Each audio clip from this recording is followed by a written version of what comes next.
Olá, estamos começando mais uma entrevista no Boletim Marco Antônio Villa. Eu vou explicar antes a razão da entrevista e o convite que eu fiz à professora Adriana Barreto de Souza, que quando eu li O Duque de Caxias, O Homem por Trás do Monumento, primeiro eu estava atrás, eu sempre nas minhas leituras aí sobre a história do Brasil, especialmente sobre o século XIX, te conhecia as biografias que tinha sobre o Caxias, grande parte delas era aquela escrita por militares e publicados pela Bibliex e outras coisas correlatas e de outros militares, além, claro, dos estudos acadêmicos aí sobre o Exército Brasileiro, aí uma outra história. Aí, quando eu descobri o livro da professora Adriana Barreto de Souza, para mim foi uma maravilha. E confesso que já na introdução, porque eu estava há muito tempo querendo ler um trabalho acadêmico sobre o Duque de Caxias, afinal, é a grande figura, o grande mito do Exército Brasileiro, e referência a todo momento, em todas as falas, em diversas conjunturas, por diversas correntes políticas do Exército, depende do momento histórico. Então, fiquei muito satisfeito quando a professora Adriana aceitou o meu convite. E eu vou, claro, conversar e já encaixar a primeira pergunta à professora, agradecendo a gentileza dela ter atendido o meu convite. E como é que surgiu a ideia do livro, do objeto de estudo Duque de Caxias? E obrigado por ter aceitado. Boa tarde, Vila. Boa tarde a todas e a todos que estão nos assistindo. Eu que agradeço o convite, a oportunidade de falar aqui no seu canal sobre a minha pesquisa. E num momento, como você disse, né, é um momento delicado da nossa história, em que, de novo, a figura do Duque de Caxias é recuperada, é retomada na fala tanto de civis como de militares. E eu acho que a gente precisa, né, a academia, ampliar um pouco os seus canais de comunicação, de diálogo aí com a sociedade como um todo, né? Eu acho que, no final das contas, é para isso que o governo investe em pesquisa, né, e que a gente realiza pesquisas, é para a gente poder pensar a nossa sociedade, né? Especialmente pesquisas na nossa área, né, nessa grande área, vamos dizer assim, das ciências sociais. A ideia desse livro ela é resultado da minha tese de doutorado, né? Então é importante que as pessoas saibam, assim, é uma tese que tem, portanto, uma série de exigências, né, para que ela seja defendida e aceita no meio acadêmico. Ela foi defendida lá em 2004 no programa de pós-graduação em História Social da UFRJ. É uma tese, né? Toda tese, né? Você sabe disso, tanto quanto eu. Ela é resultado de um caminho de pesquisa, e no meu caso, esse caminho começou a ser traçado ainda na monografia. Quer dizer, obviamente, eu não estava na monografia já pensando na trajetória do Duque de Caxias, né? Eu não estava pensando em escrever uma biografia dele, mas foi lá que, com uma bolsa de iniciação científica, eu comecei a entrar em contato com a temática militares, né? E aí, na minha monografia, eu estudei uma revista publicada por um grupo de alunos da Escola Militar da Praia Vermelha nos anos 1880, ou seja, uma revista produzida por aquela geração que viria a ser decisiva na proclamação da República, né, já no final do século XIX. E a revista se chamava Revista da Família Acadêmica. Aí, por conta da monografia, eu acabei entrando em contato com a bibliografia especializada, conhecendo o campo de pesquisa, notei que havia pouquíssimos trabalhos sobre o Exército Imperial, e decidi prosseguir com isso no mestrado. Bem, aí no mestrado faz curso, né? A, a partir de um seminário que eu fiz sobre um clássico da historiografia, que é o livro do professor Ilmar Matos, O Tempo de Saquarema, eu decidi mudar, sair do final do século XIX e ir para meados do século XIX. O que me moveu nessa direção, para além da lacuna historiográfica, né, foi o fato de ter percebido, e aí um outro livro foi fundamental nisso, o livro do professor José Murilo de Carvalho, que também é um clássico, né, chamado Construção da Ordem, foi chamar minha atenção para que meados do século XIX é um momento crucial da história política do nosso país, né? Quer dizer, foi em meados do século que se construiu um Estado propriamente brasileiro, né? Até então, o que a gente tinha era um Estado herdeiro em toda a sua estrutura, em toda a sua organização, herdeiro do Estado português. Bem, e o mais interessante, esse Estado ele vai se erguer em meio, né, a uma guerra civil. Então, se eu falar aqui, tenho certeza que todo mundo que nos ouve, por mais que esteja distante do ensino médio, vai lembrar, né? Assim, esse momento que eu começo a estudar, meados do século XIX, a formação do Estado brasileiro, é o momento de eclosão da balaiada, da sabinada, da cabanagem, farroupilha, revolta dos malês, e eu poderia ainda citar outros nomes, né? O Estado brasileiro ele foi construído em meio a esse contexto, né, de absolutamente conturbado, de revoltas sociais, de norte a sul do país. Então, foi para reprimir esses movimentos, né, alguns deles de elite, é importante dizer, outros populares. A balaiada, por exemplo, mistura numa primeira fase populares e elite, mas foi nesse momento que um grupo político específico, né, que vai ganhar o nome de Partido Conservador, reorganizou o Exército Brasileiro, que estava inteiramente desmobilizado desde 1831. Quando teve a abdicação de Dom Pedro. Então, com a abdicação de Dom Pedro, o exército é totalmente desmobilizado, porque ele é associado à figura do imperador, do primeiro imperador.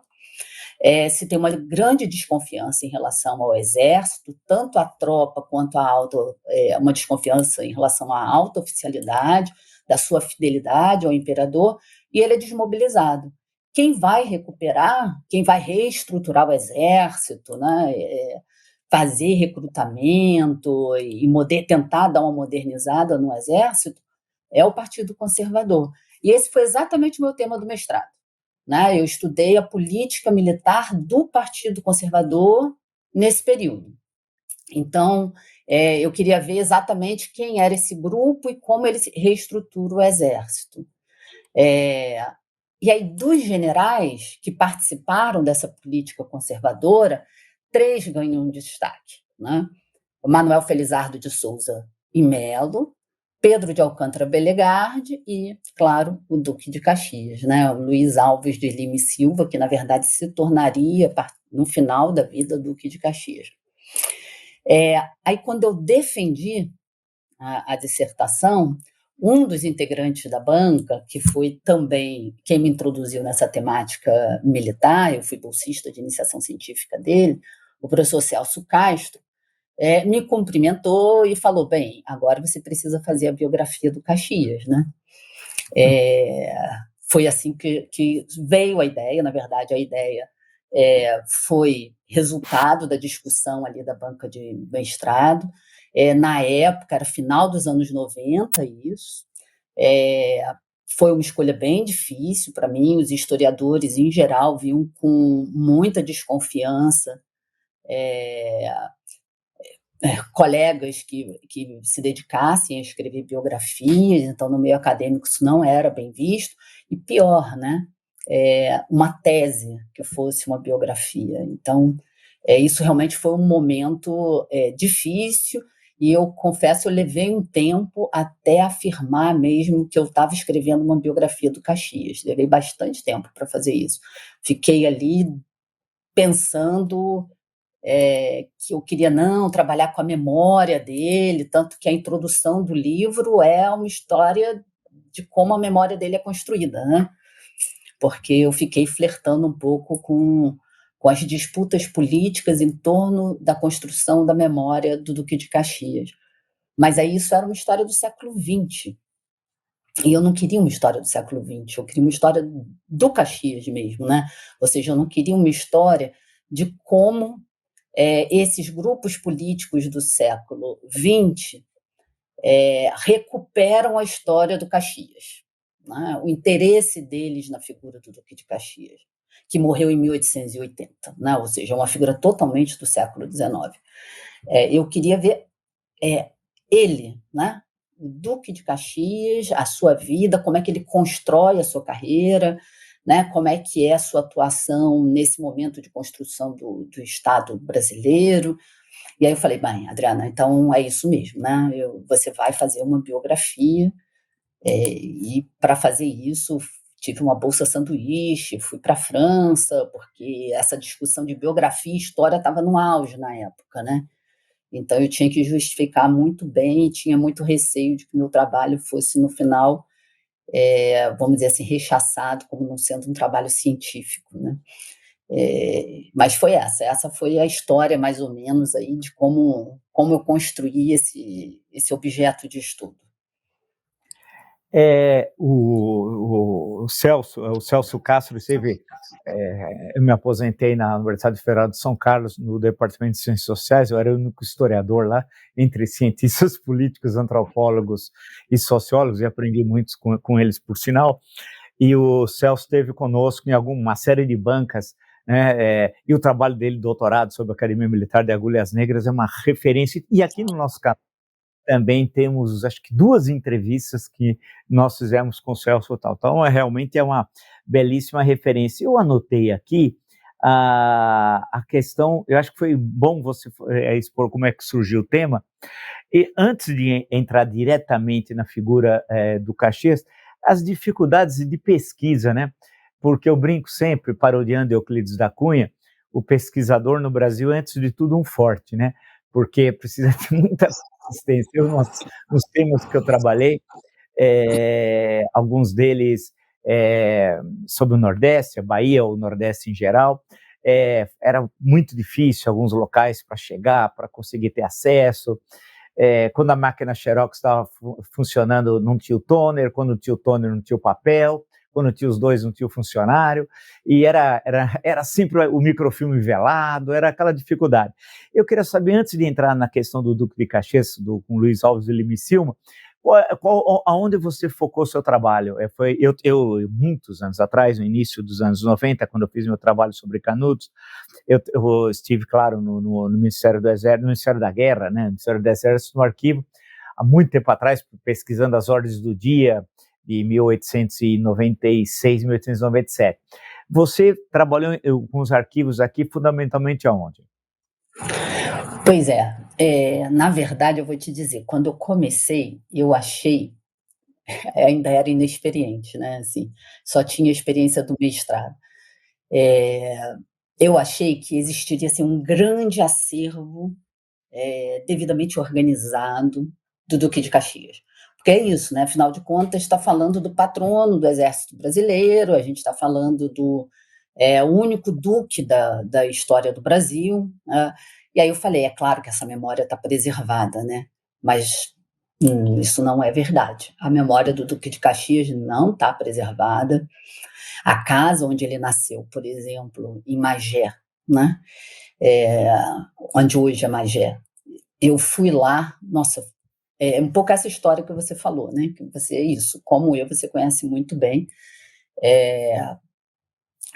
Uma dificuldade enorme, na época eu não dirigia, aí peguei um ônibus, peguei outro, andei, foi uma coisa, assim, peguei um táxi, cheguei lá, tinha uma casa toda de vidro, sabe, assim, eu achei que eu ia chegar, ele nasceu numa fazenda, então eu achei que ia chegar pelo menos numa casa antiga, eu sabia que essa fazenda não existia mais, mas a casa era chamada museu, aí eu falei, bem, então deve ser a casa, museu é a casa dele, onde ele nasceu, era uma casa toda de vidro, e eu fiquei frustrada porque foi realmente um sufoco chegar até lá, e quando cheguei, tudo que eles tinham eram recortes de jornal e fotocópia de documentos que estavam aqui no centro do Rio de Janeiro, né? Mas, bem, isso é uma história que eu acho que percorre praticamente todos os temas, né? No mestrado eu tive menos problema, mas fora isso, é sempre um suplício.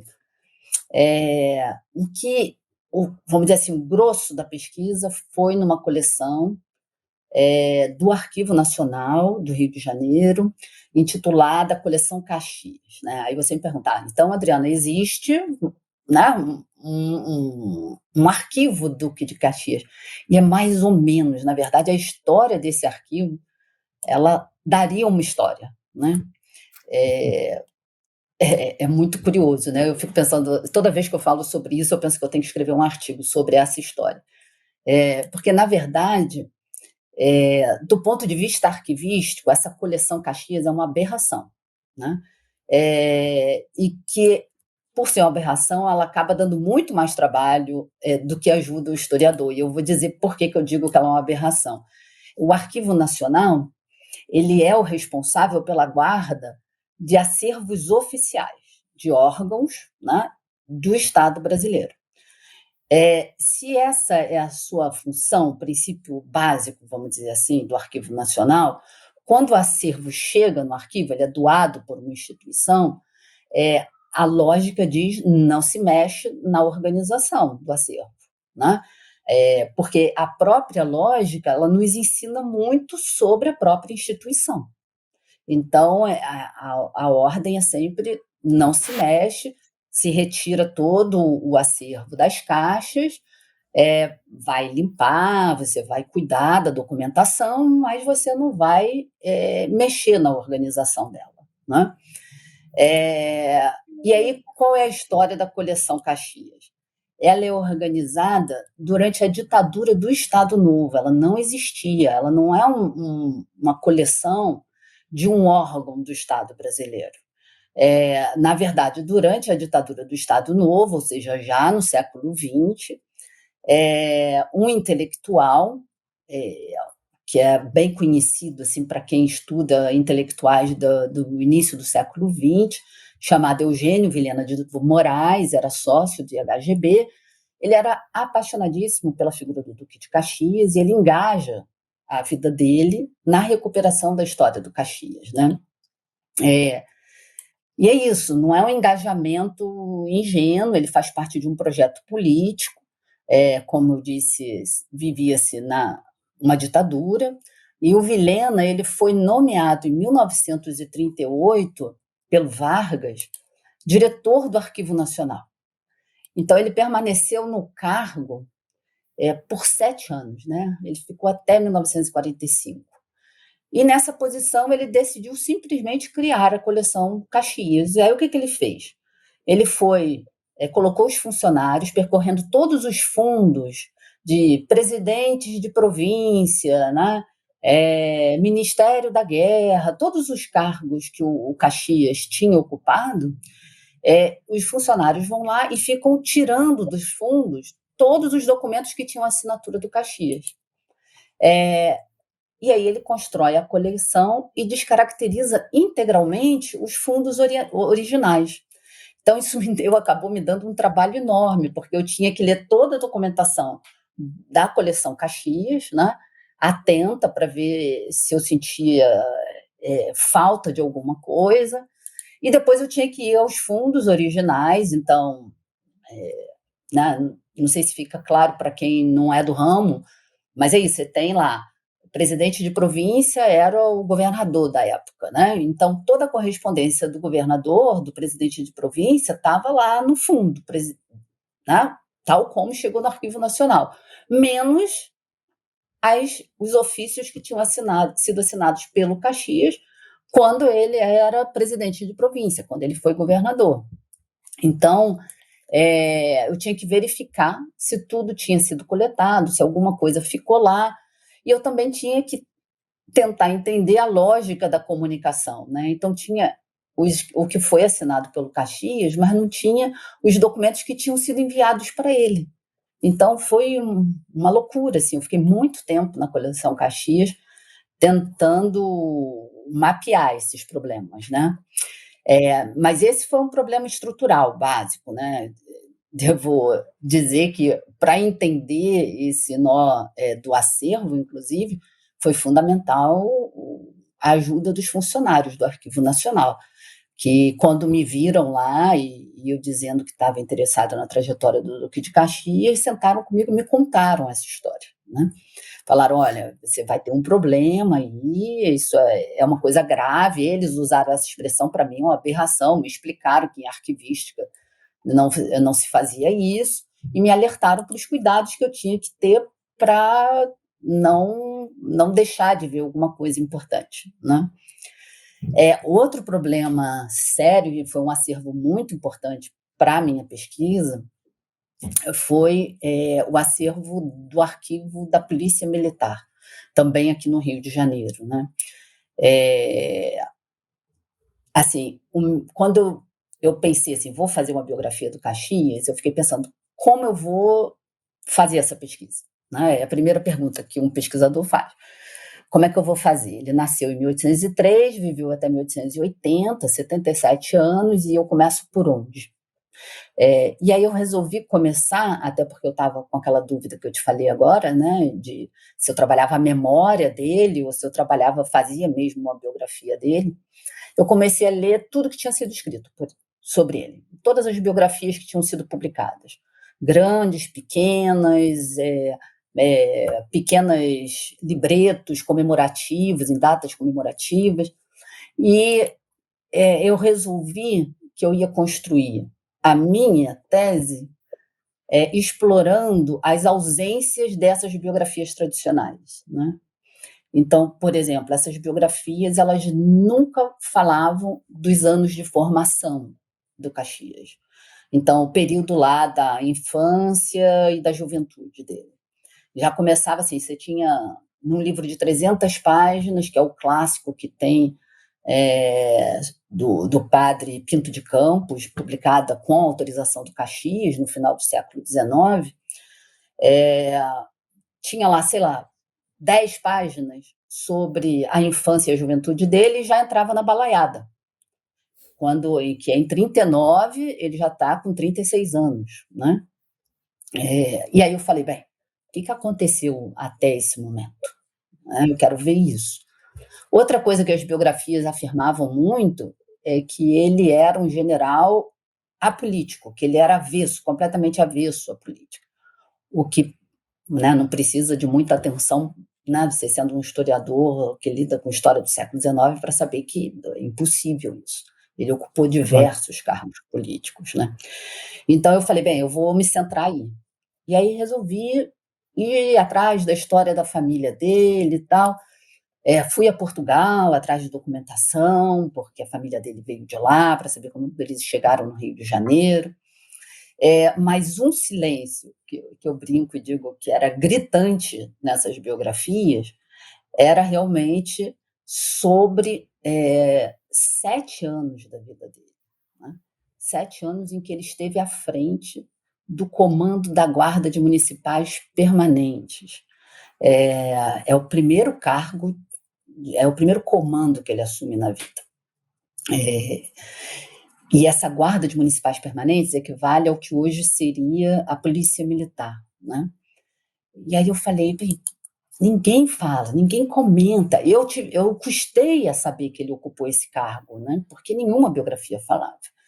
E isso, ele teve à frente do comando dessa guarda por nada menos que 7 anos consecutivos, vamos dizer assim, com a cidade, que era então a corte imperial, o centro político do Império do Brasil, pegando fogo. Né? Então, ele é nomeado, se não me falha a memória, em 1833, 34, mais ou menos por aí, e ele fica no comando até ir para o Maranhão. Né? Então, e os biógrafos não mencionavam nada. Era um momento que as ruas do Rio de Janeiro, isso também é uma história que até a década de 90, início de 2000, não era muito contada, mas as ruas do Rio de Janeiro pegavam fogo cotidianamente, sublevações populares, sublevação de tropa, né?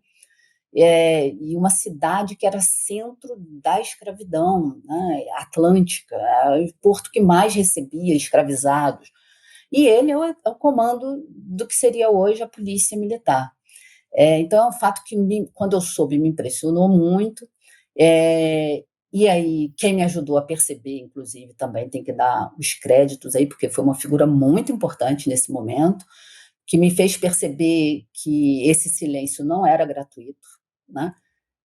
Que existia, vamos dizer assim, uma intenção, né? Uma política de silenciamento desses anos, por parte dessa memória que foi dos homens que construíram essa memória do século XX, para não associar o Caxias à polícia militar. E quem chamou a minha atenção para isso foi um coronel, que era professor da Academia de Polícia, aqui no Rio de Janeiro, um coronel da PM, chamado Vidal da Silveira Barros, né?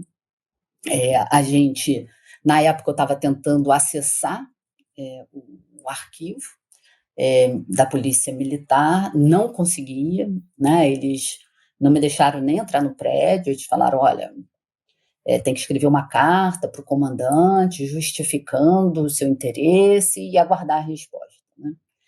E aí um professor que talvez você conheça, que estuda, é uma referência nos estudos de polícia, o professor Marcos Bretas, conversando com ele, ele me falou, não, olha só, você conhece? Conheço. Ele me falou, olha só, Adriana, eu vou te colocar em contato com o Coronel Vidal, porque ele pode te ajudar. E aí a gente teve uma conversa e foi ele que chamou minha atenção. Ele falou, olha, isso não é gratuito, e ele tinha todo o interesse em que eu tivesse acesso e estudasse e escrevesse sobre essa fase da história do Duque de Caxias. Então, o arquivo da PM, ele funcionava, na época, no regimento Caetano de Farias, né? Para quem é aqui do Rio, é fácil de localizar, fica bem do lado do Sambódromo. E eu fui para lá,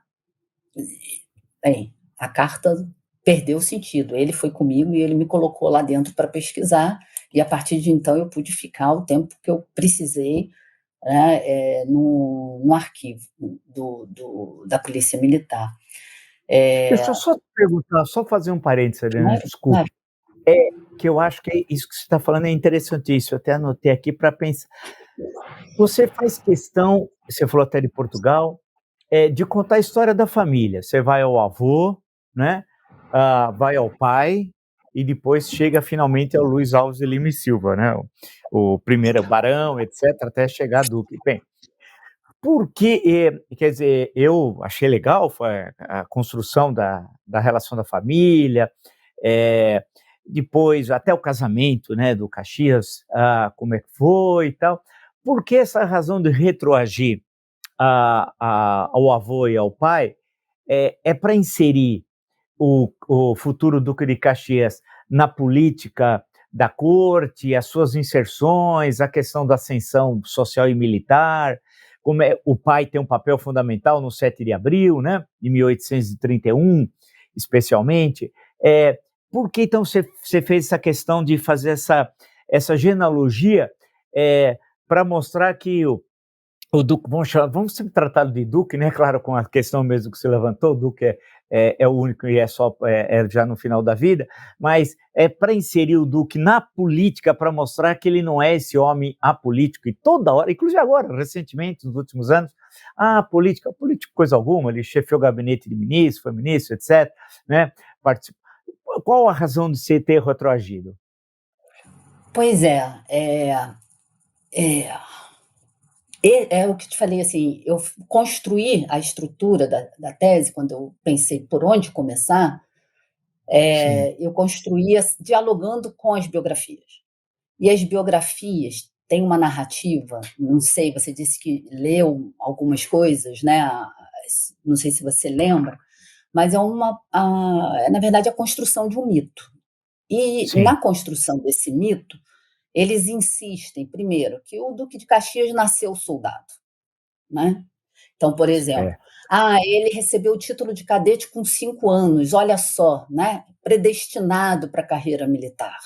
Tem esse vocabulário, né, de construção mesmo, quase de uma hagiografia, em que ele nasce como o predestinado a cumprir uma missão no mundo, que é pacificar o Brasil, né, e fazer nascer o Estado brasileiro. Então, nessa narrativa, para fortalecer essa origem do Duque de Caxias, eles insistiam muito na predestinação, no título de cadete, e insistiam muito que ele era herdeiro de troncos nobiliárquicos imemoriais, né, e com raízes na Idade Média. Aí, tanto que é muito comum eles colocarem lá a ilustração de um brasão do Duque de Caxias. Aí eu falei, será que ele era mesmo nobre, né? E qual é a história dessa família? Quem é essa família, né? Que história é essa do título de cadete, com 5 anos de idade? E depois esses 5 anos, de fato, contava como tempo de serviço. Então, eu fui voltando no tempo porque eu queria desmontar, eu tinha certeza que isso era parte de uma geografia, dessa construção do Duque Monumento, que acaba dando o título do livro, né? E eu queria desmontar isso. Para desmontar isso, eu precisava ir atrás da história da família, de quem eram eles em Portugal, eram mesmo nobres ou não, por que vem para o Rio de Janeiro, como é que se estabelece aqui. Então, eu vou descobrindo uma série de. Primeiro, que não tem nada de nobreza, fazem parte, né? O tio, avô, e o avô que vem para cá, o avô era ainda bem jovem, quando eles vêm no final do século XVIII, eles estão cumprindo, vamos dizer assim, eles estão percorrendo, montando uma história que era muito comum dos oficiais militares da época. Né? Que história é essa? Numa monarquia luso-brasileira, para um militar ascender na carreira, ele precisava prestar serviços à coroa. E o serviço que redundava em uma retribuição mais interessante, em retribuições mais interessantes, num pagamento mais interessante, eram os serviços no além-mar. Então, eles saem de Portugal e vêm para cá em busca de promoções e de retribuições. O título de nobreza era almejado pela família, mas nesse momento não tinha a menor chance de conseguir.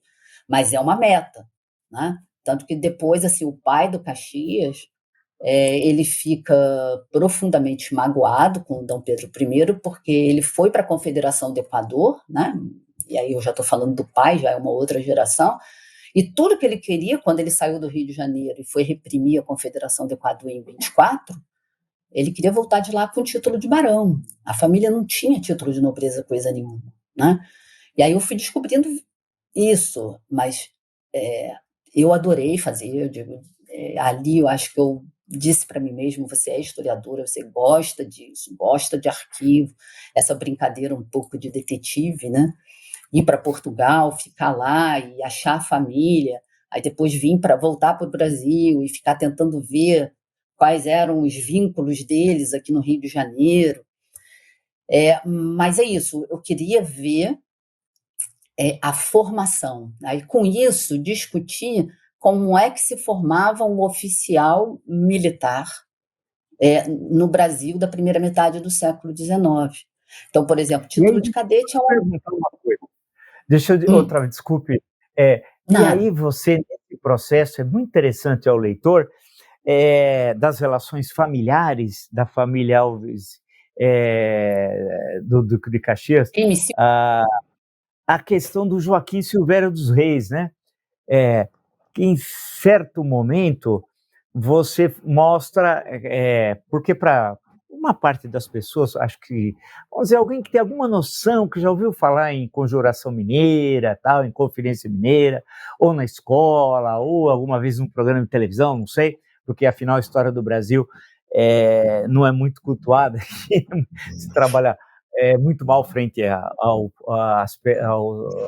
público leitor, mas você faz referência da relação da família com o Joaquim Silvério dos Reis, né? Porque foi uma coisa que me surpreendeu, mas é isso, né?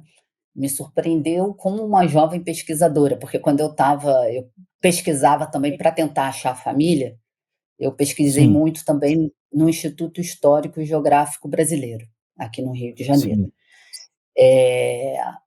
E aí,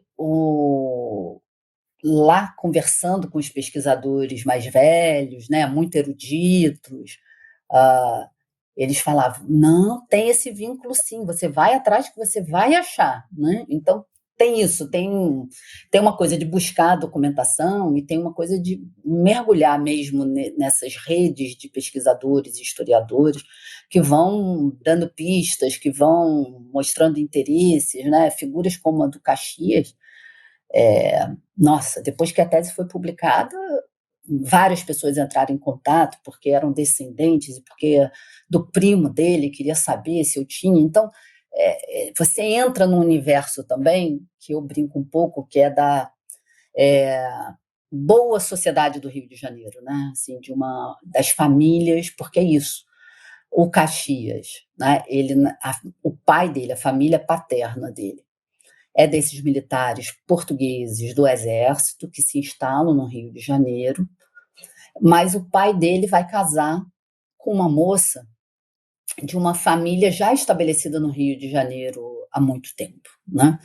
E essa família também era de militares, mas de uma outra instituição militar, que eram as milícias. Né? E aí é muito importante fazer um parênteses, né? Milícias, na época, não tem nada a ver com as milícias hoje, era uma instituição oficial do Estado português. Né?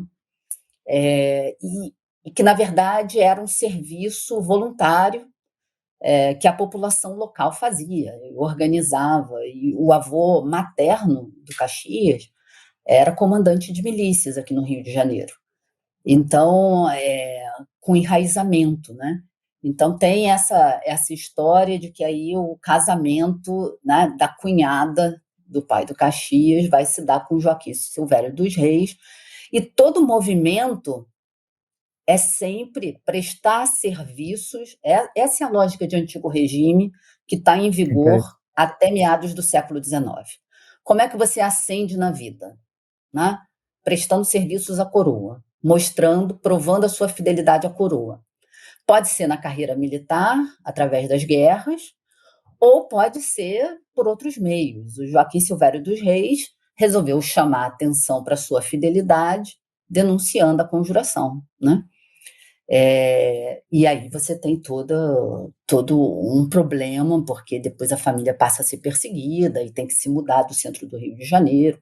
A família da mãe do Caxias, né? Vai chamado na época os arrabaldes da cidade, né? Para a periferia da cidade, fica lá um tempo para a história ser esquecida. Mas tudo que ele queria era dizer para o rei: olha, tem um nome aqui dos conjurados, das lideranças, e estou passando, estou denunciando, e como vou ser retribuído por isso, né? E ele vai para Portugal, que para a família é muito bom, né?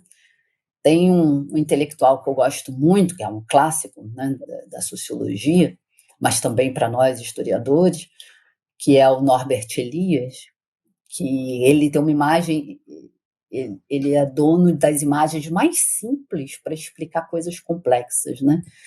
E que eu acho maravilhosas as imagens que ele cria. Então ele diz assim, olha, para entender como funciona a sociedade de corte, no livro chamado A Sociedade de Corte, né? Ele fala isso, ele explica para a gente, ele fala assim, pensa numa pedra caindo na água. Quando essa pedra cai na água, ela forma vários círculos concêntricos. A sociedade de corte é isso, o rei está no centro. Quanto mais próximo do rei você estiver, mais chance você tem de obter uma série de benefícios, sejam benefícios simbólicos ou propriamente econômicos. Quanto mais distante, mais difícil. Então, para uma família que está no Rio de Janeiro, numa época em que a corte está lá em Lisboa, você denunciar o movimento faz você ser conhecido pelo rei, né? Assim, ser visto pelo rei. É a imagem que o Elias vai fazer, ser visto, ver e ser visto. E aí ele vai para a corte. Mas a situação da família aqui, porque ele não consegue levar toda a família, fica muito delicada, né? Porque passa a ser realmente conhecido como delator, né? E aí perseguido por isso. Bem, deixa eu aproveitar desculpa vai. te perguntar justamente uma coisa. E eu achei interessantíssimo esse essa pesquisa do passado é como se fosse um minerador, né? Entra na mina, vai procurando e encontrando as pedras preciosas, né? Que é um trabalho surpreendente. Muitas vezes o esforço não redunda em nada, e outras vezes a gente encontra uma pedra preciosa, né? É o trabalho do pesquisador. Você aí foi essa questão, por exemplo, da polícia militar, vamos chamar assim, né? Desse período que não seria um período que poderia nobilitar a vida do Caxias antes de se dirigir ao Maranhão, né?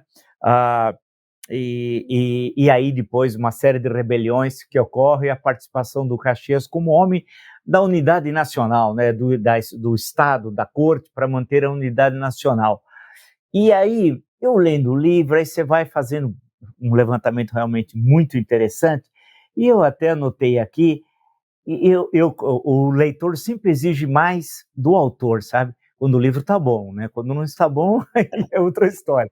Aí você chega lá na Revolução Farroupilha, na Guerra dos Farrapos, como queiram denominar.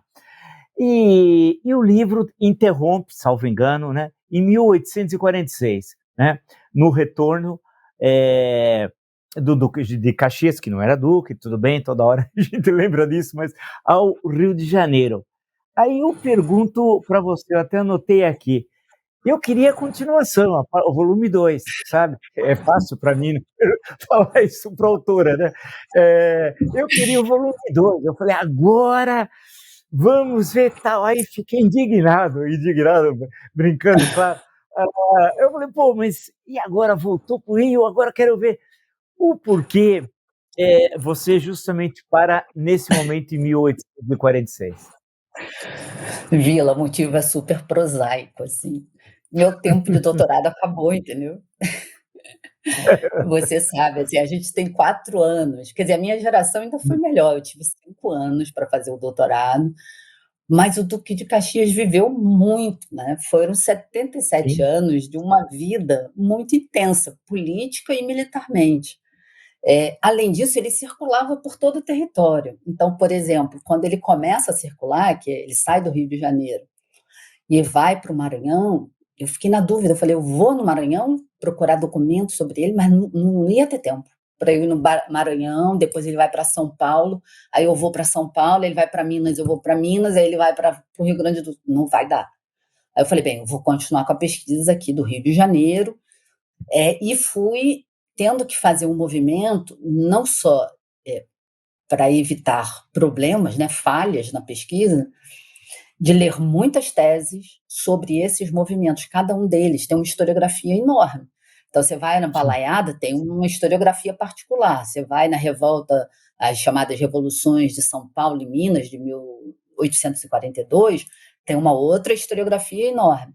Aí você vai para Farroupilha, é uma imensidão. Então, assim, mas isso eu tinha que ler, não podia escapar. Então, eu fui. E os livros de memória que são produzidos, esses eu tinha. Então, a Revolução de 42, por exemplo, tem um livro super bacana, publicado pela primeira vez naquela coleção Itatiaia, que tinha uns desenhozinhos, sabe, assim, pareciam infantis, não sei se você lembra dessa coleção. Itatiaia Eduspe, é excelente, Exatamente. Aquela memória que foi escrita por um dos revolucionários, assim, nossa, isso, cada movimento desse me abria um universo que eu tinha que me policiar muito, eu tinha que ser muito disciplinada para conseguir falar, não, é tudo muito interessante, mas você vai ficar só no Caxias aqui, você vai olhar só para ele e pensar só na atuação dele, porque as histórias são maravilhosas, né? E aí foi indo assim, você vê, eu passei por 1808, passei pelas lutas de independência, passei pela Guerra da Cisplatina, a abdicação, aí ele aqui na cidade do Rio de Janeiro no comando da Polícia Militar, aí depois Balaiada, São Paulo, Minas, Farroupilha, acabou o tempo do doutorado, né? E aí eu tinha que fazer um corte. Eu sofri pra caramba, pedi na época, porque eu fiz toda a pesquisa. Eu fiz toda a pesquisa. A pesquisa foi até o sepultamento dele. Por isso que eu pude fazer aquela introdução também contando a história do sepultamento dele, né? Que por ser uma história do século XX está super bem documentada, tem fotos, né? É outro universo documental. Mas pedi, né, ao colegiado, fiz uma carta para o colegiado justificando o atraso, pedindo um pouco mais de tempo, mas não consegui. Aí eu falei, bem, não consegui, não tem jeito, eu tenho que defender. Aí eu falei, bem, vou terminar aqui, não adianta eu avançar mais um pouco, porque aí vai ficar não vou conseguir dar um desfecho. Aqui eu dou um desfecho, que é o Exato. Duque, é o momento de construção do Estado Imperial, né? Ou seja, pautada na própria historiografia, lá no Ilmar, no José Murilo, eu dizia, bem, aqui é o momento que se dá por consolidado o Estado Nacional brasileiro. Então, eu acompanhei o Duque de Caxias até esse momento, quando ele vira conde, então é um momento também que ele já tem uma projeção nacional, né? Depois, as guerras que ele participa, ele vai participar contra Uribe e Rosas em 52, mas é uma coisa curta, e a Guerra do Paraguai, quer dizer, eu não conseguiria chegar. A Guerra do Paraguai, só ela, eu acho que é um livro, né? Aí eu desisti mesmo e fui, botei um desfecho aí na pesquisa. Mas, sem dúvida, foi uma escolha também, né? Porque as Sim, pessoas sempre, quando sim. eu falava Caxias, falava assim, você vai estudar a Guerra do Paraguai? E aí eu falava, não tem nada a ver com a Guerra do Paraguai, né? Então, também foi uma escolha. Claro. Não, foi legal, porque eu fiquei com uma curiosidade como leitor. Aí, e por gostar, realmente eu gosto do teu livro, acho que é uma fonte indispensável. Aí é interessante essa disputa vamos chamar assim, do grande mito do Exército, entre Osório e Caxias, né? Um liberal e um conservador, de armas diferentes, e que no caso especialmente da Guerra do Paraguai, participam juntos, tem alguns conflitos, né, entre os dois, já tinha problemas, algumas questões que vinham do Rio Grande do Sul, né, afinal Osório é do Rio Grande do Sul, o Duque de Caxias Exatamente. do Rio de Janeiro, né, tudo isso. E depois, aí você lembrou do Estado Novo, logo no início da nossa conversa aqui, do arquivo. Parece que é um momento, se eu estiver errado, você por favor me corrija, Adriano, de consolidação da figura do Caxias, quer dizer, o Exército Brasileiro, a figura central é o Duque de Caxias. Até certo momento havia uma disputa com a figura do Osório, que parecia ser, reza ao menos alguns livros, muito popular entre as tropas, tal, né? E também os ferimentos que ele teve na Guerra do Paraguai, etc. O Duque de Caxias também voltou muito adoentado, tudo aquilo que nós sabemos. Essa questão, como é que ficou na tua pesquisa? Eu sei que você não chegou, você explicou, quer dizer, você estava com a pesquisa, mas tinha esse problema de tempo, que é um problema sempre nosso, pressionado pelo tempo, e por a gente estar desenvolvendo muitas vezes diversos afazeres, né, a ficar complicado, a questão de como que Caxias se sobrepõe à figura do Osório. É isso. Aí eu acho que no início eu tinha essa dúvida se eu ia discutir isso, que Sim, significava fazer uma opção por estudar a história do século XX, ou se eu ia fazer a biografia dele. Porque, na verdade, a monarquia, ela não construía, não criava, não esculpia monumentos de ninguém para além da família real, né? Então, nem Osório, nem Caxias foi monumentalizado, né, foi cultuado pela monarquia no período imperial. Com a proclamação da República é que começa essa movimentação. Então, hoje a gente sabe que a proclamação da República foi um primeiro golpe militar que a gente teve no país. Quem ascende ao governo são os dois primeiros presidentes, são generais, né? E isso abre uma disputa muito intensa dentro do Exército sobre, né, como se contar essa história e quem é a grande liderança, quem vai ser o símbolo do Exército brasileiro. E no primeiro momento, quando isso começa a ser feito, nos primeiros anos republicanos, tem um debate muito grande, e no final quem vence, vamos dizer assim, essa disputa, os dois já estão mortos, não tem nada a ver com a vida deles, né? É o uso político que os anos republicanos iniciais, os primeiros anos republicanos, estão fazendo da história desses dois homens. Tanto Caxias quanto o Osório já estão mortos. E aí o que essa república vai fazer? Né? Vai fazer um investimento, uma opção muito clara e um investimento na figura do general Osório. Isso é uma história que eu pude aprofundar, cheguei a escrever um artigo sobre isso, ela aparece um pouquinho na introdução do livro, mas tem um artigo sobre isso, através das cartas do Rodolfo Bernardelli, que foi o escultor que acabou fazendo a estátua dos dois, e ele se correspondia com as pessoas que estavam contratando ele, para dizer como esculpir cada um, como fazer cada imagem. Então, tem uma discussão super interessante dos interesses na imagem de cada um deles. E a ideia a República nasce de um golpe militar, os atores são militares, e isso é muito ruim como marca inicial para uma república.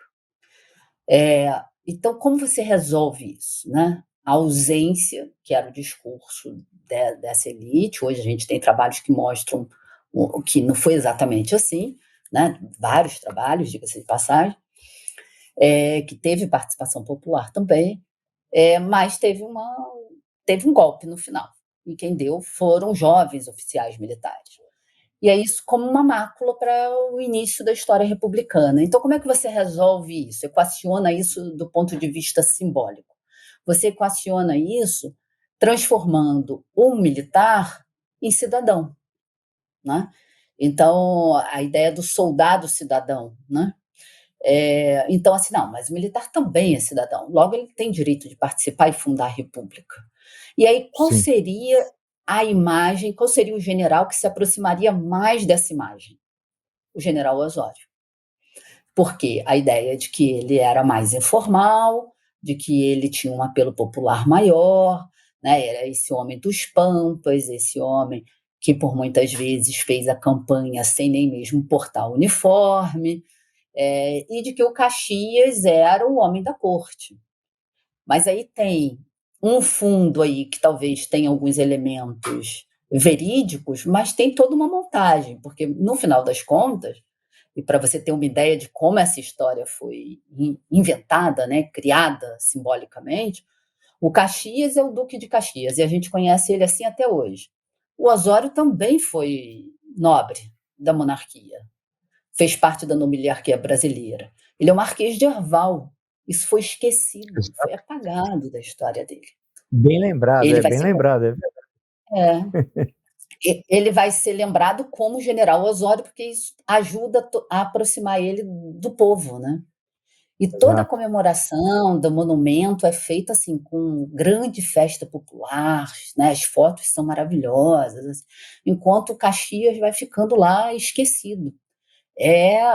São os conservadores de novo, né? E aí faz sentido, porque ele foi uma liderança do Partido Conservador, ele foi o grande chefe militar do Partido Conservador no século XIX, os conservadores dos anos 20 que vão começar, né, o movimento ali de avanço do conservadorismo com a Primeira Guerra Mundial, e, né, o avanço da ultradireita ali, né, Olavo Bilac, que vai recuperar, né, vem a marcha pelo serviço militar obrigatório, você tem todo um contexto internacional e nacional que traz o conservadorismo, e aí a figura do Caxias vai ser lembrada assim, como uma figura importante nessa história. Né?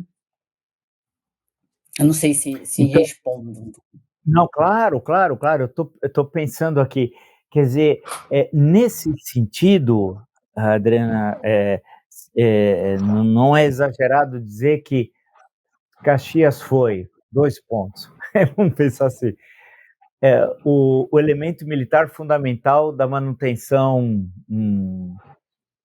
da unidade territorial do Brasil, reprimindo os diversos movimentos independentistas, né? Porque as rebeliões regimentais eram projetos muito distintos. Você mesmo lembrou, alguns começavam de um jeito, né, o Casa Balada, depois termina de outro.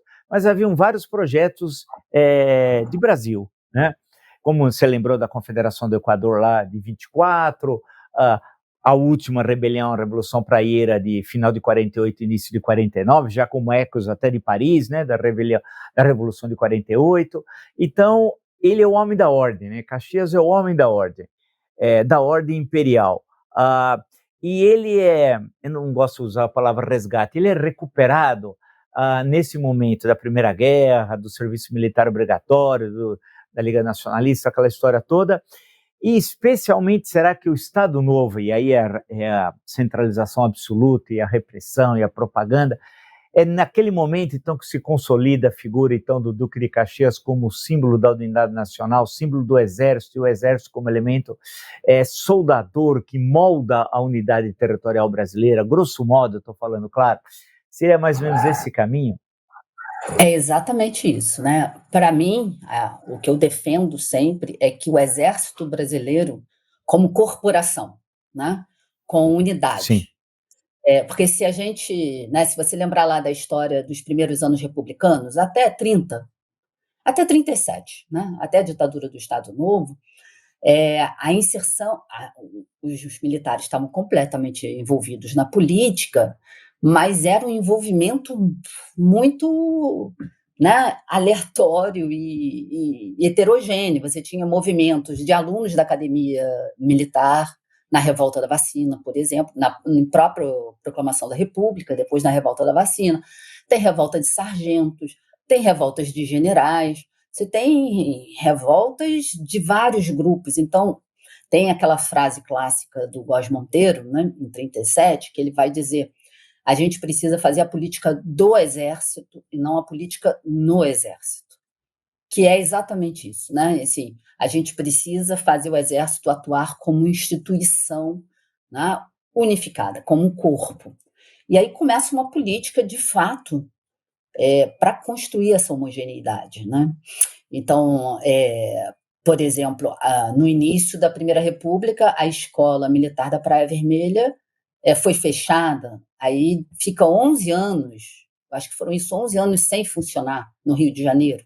Só tinha escola militar no Rio Grande do Sul. Tamanha era a efervescência política, o envolvimento dos alunos na política, né, ficando aqui na capital federal. Aí depois vai reabrir em Realengo, que é a periferia do Rio, longe da cidade. E a AMAN vai ser construída em Resende, muito mais distante ainda, né? E aí você cria o sistema de internato, né? A ideia de separar os jovens que pretendem a carreira militar dos civis, né? De dar a eles uma identidade própria. E mais do que isso é uma marca que vem desde o século XIX, né? E que na Proclamação da República já aparece, né? A ideia de que eles são superiores, essa identidade está aí, já colocada na Proclamação da República, né? Os jovens da Academia Militar, eles vão dizer: olha, nós devemos tomar a frente e a direção da política, porque os civis são corruptos, porque os civis só defendem os seus próprios interesses, os interesses regionais, os únicos limpos, né? Vamos dizer assim, de caráter, são os militares. E nós somos os únicos que defendemos o interesse nacional. Aí vão falar da grande política e da pequena política. Eles fazem a grande política. E se colocam como guardiões da República, né? A gente está vendo isso voltar agora, né? A ideia de poder moderador. Isso, a gente, quando vê isso voltar agora, a gente não tem ideia de como isso está enraizado na nossa história. Se fala muito da proclamação da República, mas, na verdade, eu atribuo, né, eu sempre gosto de lembrar que o nosso exército ele foi construído não como os demais exércitos do Ocidente, né, que é para defender a nação e os cidadãos do inimigo estrangeiro. A gente constrói desde o século XIX a ideia do inimigo interno. Então, no século XIX, esse exército do Caxias aí, A primeira grande guerra que o Caxias enfrentou foi a do Paraguai. Ele construiu toda a trajetória dele, desde a juventude, quando ele ainda servia sob as ordens do tio, do pai, foi em conflitos internos, combatendo cidadãos brasileiros, porque já eram, depois de 1824, já eram cidadãos, todos eram cidadãos brasileiros, né? Tirando os escravos, todos os demais eram cidadãos. Então, a gente tem um exército que é treinado até 1889, ele se forma, né? Como instituição de Estado no século XIX, e é treinado quase cotidianamente para reprimir movimentos popular e de oposição, né, das elites provinciais. Esse padrão ele se repete na Primeira República. Primeira República, o exército está reprimindo quem? Está reprimindo movimentos populares, canudos, contestados, e está reprimindo os movimentos de elite. Vargas faz uma aliança, né, com Góes Monteiro, exatamente na construção desse Estado forte, um Estado autoritário. O exército, eles se diziam assim, nós somos a ossatura da nação. E aí tem essa visão muito depreciativa do povo brasileiro.